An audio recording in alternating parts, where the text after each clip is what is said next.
I'm just making a large order of 50 beeswax wraps packages for the township of Georgian Bay. So I made a video in the spring on how to make the beeswax wrap I guess recipe for the wax, because I use pine resin and also some coconut oil, and the pine resin just makes it sticky so it sticks to your bowl or whatever you're wrapping. And then yeah, so I've made a video, so I'll link to that. But otherwise I thought you might want to join me in this big beeswax wrap factory I've got going on here. Yes, I know that 1 and 1 are 2. Ain't no problem that I can't see through, as long as it's just me and you, my crazy little bees.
Crock pot, 70s, my mixture in it.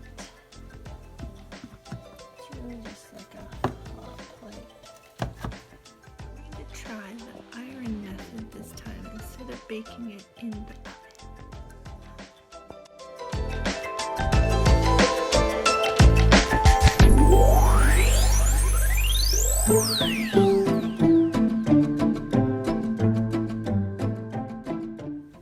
So this is double fabric. There's 2 pieces there. I want to see if it's going to melt through. There is a fair bit of wax on there.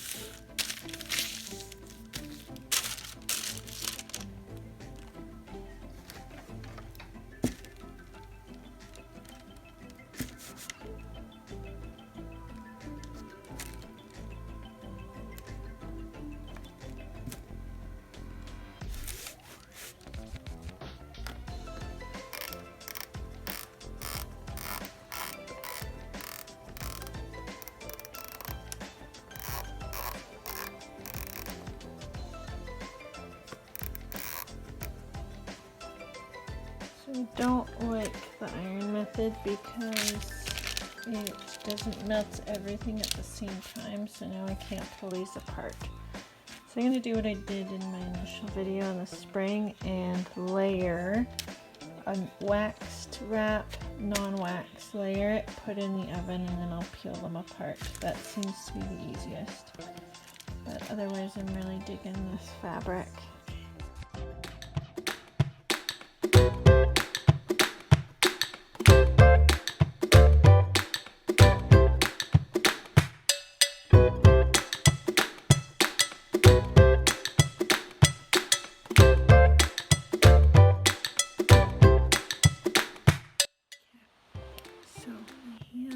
Disaster.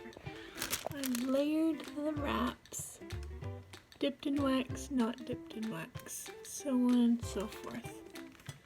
I've taken about 6 of them in that layer, making sure waxy one is on the top, just like that, and then see how that one's just fabric. And I put them in the oven at around 250 and let it all melt and saturate. And then pull them out one by one, flap them in the air, we're good to go. It's a beautiful thing.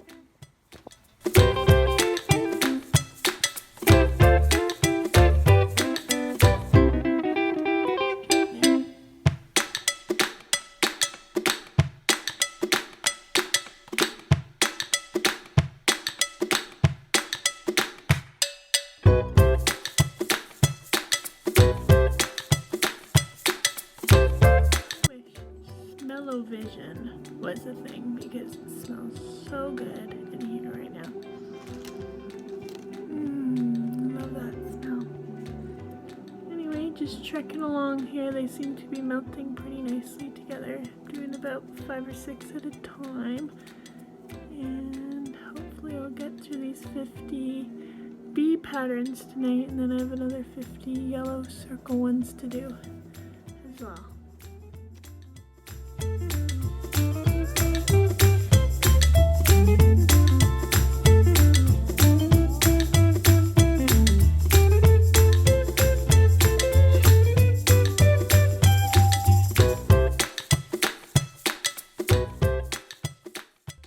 To show you the difference between this one hasn't been baked yet, so it's just really thick with the wax. It's too thick, and then so having these layers of wax and non-wax really helps like absorb that extra wax into the non-waxy fabric.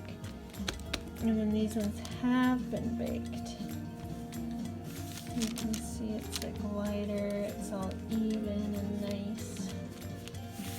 So it really makes that difference, which I find like the iron, by the time I iron this bit and move over here, this is solidified already. So yeah, I recommend the oven technique for sure.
A bunch of minis,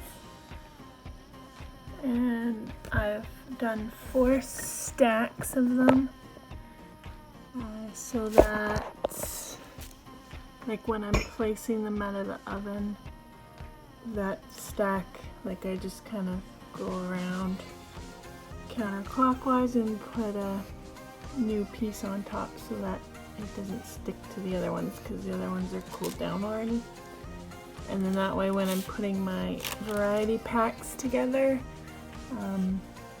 they're all pretty much in a variety package already. So there's not 2 patterns together. Anyway, so I've done my minis. Now I'm moving on to the big circles.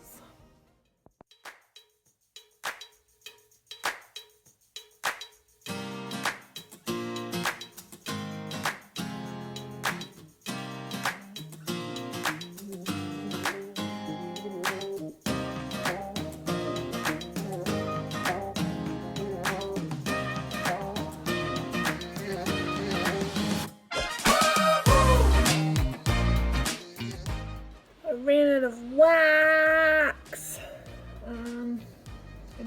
have that many to go, so now I have to melt some more. I'm gonna try this. I had to do a taco style with these ones because they don't fit on the pan. They're too big. So I folded an uncoated circle in between a coated circle, and then I've stacked them. So I'm hoping I can pull two apart, pull one off, lay it flat. So wish me luck. It might be way too many, but we'll see. Got the oven on about 200 degrees Celsius or 100 Fahrenheit. So here we go. Alright, here it goes. Moment of truth. We'll see if this folding technique works or not. I'm scared.